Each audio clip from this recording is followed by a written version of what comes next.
हरे कृष्णा, राधे राधे। हम सभी साधक वैदेही की आत्मकथा श्रवण कर रहे हैं। भाग 54 गतांग से आगे।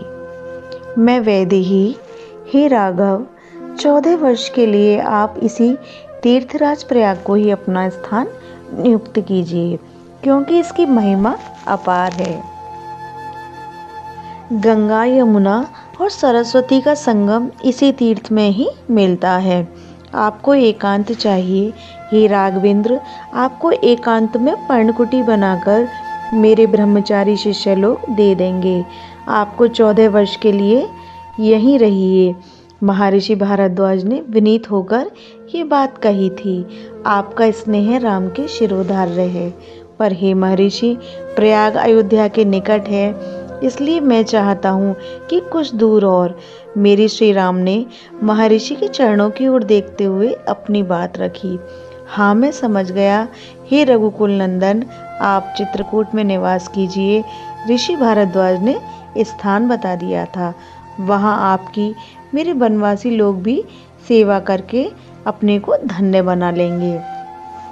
निषादराज मेरे श्री राम चौके। उसी समय निषादराज भी आ गए थे। हाँ, चित्रकूट। महर्षि, अब आप हमें आज्ञा दें। मेरे श्री राम ने चरणों में वंदन करते हुए महर्षि भारद्वाज से आज्ञा मांगी। हे राम, आपके दर्शन की कामना लेकर बहुत काल से प्रतीक्षा में बैठे हैं महर्षि वाल्मीकि, आदि कवि वाल्मीकि। आप उनके पास भी अवश्य जाना। मुस्कुराकर मेरे श्री राम चल दिए थे आगे के लिए। पीछे मैं थी, मेरे पीछे लक्ष्मण थे। निषाद राज कभी आगे होते तो कभी पीछे हो जाते। मैंने कभी सोचा भी नहीं था कि महर्षि वाल्मीकि के आश्रम में मुझे फिर आना पड़ेगा और अकेले आना पड़ेगा। सेविकाएं आती हैं। महर्षि वाल्मीकि ने मेरे लिए सेविकाएं लगा दी हैं। यहाँ आश्रम की नारियां पूछती हैं कि इनका शरीर देखकर लगता नहीं है कि वन में रहने योग्य हैं। ये तो कोई राजकन्या, राजपत्नी, महलों में रहने वाली लगती हैं। तब महर्षि वाल्मीकि कहते, वन देवी हैं ये। इतना ही उत्तर देते हैं। 8वां महीना चल रहा है वन देवी। आपके गर्भस्थ शिशु का 8वां महीना चल रहा है। नाड़ी देख रही थी मेरी वो सेविकाएं। युगल शिशु हैं आपके गर्भ में देवी। क्या 2 बालक हैं मेरे गर्भ में? आप इस समाचार से प्रसन्न हो? आप प्रसन्न हो? ये आपके स्वास्थ्य के लिए भी ठीक रहेगा। हाँ, गर्भ में 2 बालक हैं आपके। ये कहते हुए चली गई थी सेविकाएं। प्रसन्न हंसी आती है, रोना आता है। 2 बालक, और वो भी चक्रवर्ती नरेश राघवेंद्र के पुत्र। पर फिर दुख के अपार सागर में डूब जाती है सीता। 2 दिन बाद फिर लिखना शुरू किया था माँ वैदेही ने। प्रयाग को पार करते ही वन का क्षेत्र और सघन हो गया था। वन में हिंसक पशुओं के रहने की सूचना हमें निषादराज दे ही रहे थे। पर हे नाथ, हमारे रहते आप लोगों को डरने की कोई ज़रूरत नहीं है। मैंने अपने कोल के रात भीलों को सूचना पहुंचा दी है कि मेरे स्वामी अब चित्रकूट में ही निवास करेंगे। हे नाथ, इस सूचना से पूरा वन प्रदेश बहुत आनंदित है। निषादराज गदगद हैं और कुछ न कुछ बोलते हुए चल रहे हैं। दूर में कुटिया दिखाई दी थी।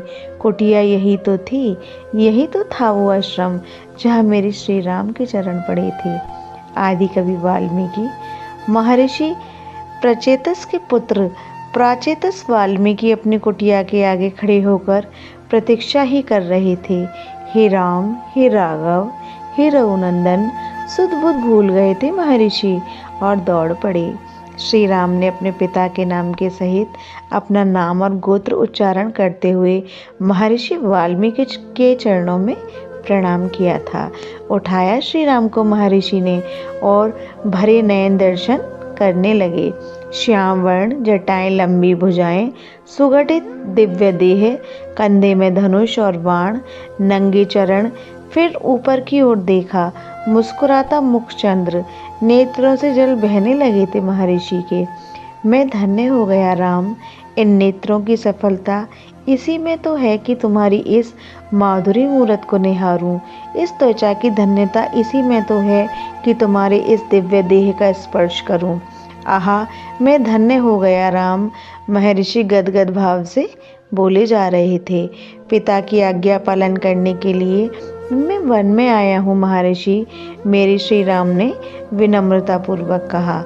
मुझे ऐसे स्थान की खोज है जहाँ मैं दीर्घ काल के लिए रह सकूं। हे महर्षि, क्या आप मुझे वो स्थान बताएंगे? बिलख उठे थे महर्षि राम। इस वाल्मीकि को वंचित मत करो।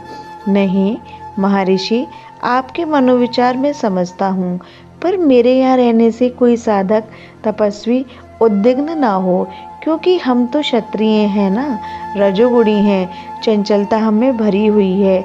इसलिए कोई एकांत स्थान आपके संज्ञान में हो तो। मेरे श्री राम ने सब कुछ कह दिया था महर्षि को। अपने आंसू पोंछते हुए महर्षि वाल्मीकि बोले थे। हे राम, जिस साधक या तपस्वी को तुम्हारे कारण उद्विग्नता हो, वो साधक नहीं, वो तो शमशान का प्रेत है।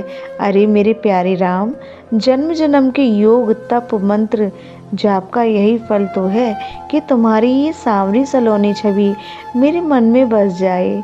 हाँ हाँ हाँ, हंसे थे महर्षि वाल्मीकि। तुमने मुझसे पूछा राम कि मैं कहाँ रहूं। अरे तुम मुझे पहले से ही बताओ कि तुम कहाँ नहीं हो। ठीक है, मैं बताता हूँ कि तुम कहाँ रहो, पर संकोच हो रहा है बताने में भी, क्योंकि तुम तो हर जगह हो। हे राम, तुम उनके हृदय में रहो जो तुम्हारा नाम लेता रहता हो। हे राम, तुम उनके हृदय में रहो जिन्हें सत्य का संग प्रिय लगता हो। हे राम, तुम उनके हृदय में रहो जिसे तुम्हारी चर्चा प्रिय लगे। हे राम, तुम उनके हृदय में रहो जो सब में तुम्हें देखकर आनंदित हो। हे राम, तुम उनके हृदय में रहो जो दूसरों के सुख में सुखी रहें। हे राम, तुम उनके हृदय में रहो जिनके हृदय में कपट नहीं है। हे राम, तुम उनके हृदय में रहो जो गुण तुम्हारे देखें और दोष स्वयं का। हे राम, तुम उनके हृदय में रहो जो परनारी को माँ समझे। हे राम, तुम उनके हृदय में रहो जिसके जीवन में तुम्हें छोड़कर और कोई ही ना रह गया हो, यानी जिसके जीवन का ध्येय मात्र तुम हो। हे राम, उनके हृदय में तुम रहो। हे राम, तुम उनके हृदय में रहो जिसे एकमात्र तुम्हारा ही भरोसा हो। हे राम, जिन्होंने अपना हृदय ही आपका मंदिर बना लिया है, उस हृदय को तो आप भी नहीं त्याग सकते हैं ना राम, जिनका मनोराज्य तुम्हारी ही लीलाओं का विलास है। हे राम, वह हृदय ही तो सचमुच तुम्हारा स्थायी निवास है ना। महर्षि गिनाते गए मेरे प्रभु श्री राम को उनके रहने के स्थान पर। श्री राम मुस्कुराए, अपना मस्तक झुकाए रहे, अब मेरी ओर देखने लगे थे। महर्षि उस समय मुझे देखकर वो कुछ सोचने लगे थे। राम को श्री से सुशोभित करने वाली तो ये सीता ही है, ये वैदेही। राम तुम्हारे जीवन से चली जाए तो क्या रह जाएगा राम के पास। मैं ये सब सुनकर संकोच से धरती में गड़ी जा रही थी। हे मैथिली, आप जिस हृदय को प्रकाशित कर दो, उसी हृदय में ये राम ने अपना निवास बनाने के लिए बाध्य हो जाएंगे। क्या निर्गुण निराकार को साकार रूप देने का कार्य आपका ही नहीं है? मैं क्या कहती, मैं संकोचवश धरती में ही देखती रही। हे महर्षि, हमें अभी स्थूल निवास के लिए इस स्थान का चयन करना है। हम आपसे उस संबंध में पूछ रहे थे। मुस्कुराते हुए श्री राम ने कहा, चित्रकूट। हे राम, चित्रकूट में ही अत्रि पत्नी अनुसुईया का आश्रम है। सुरसरी गंगा को वहां अपने पातिव्रत के प्रताप से अनुसुईया ने मंद मंद चलाया, इसलिए उस सुरसरी गंगा का नाम मंदाकिनी पड़ गया था। हे राम, आप वहीं अपना स्थान बनाइए। ये कहते हुए कंदमूल फल स्वीकार करने की प्रार्थना महर्षि ने की। हम लोग कंदमूल फल स्वीकार कर आगे के लिए बढ़ गए थे। यह प्रसंग अब यहीं विश्राम लेता है। हरे कृष्णा, राधे राधे।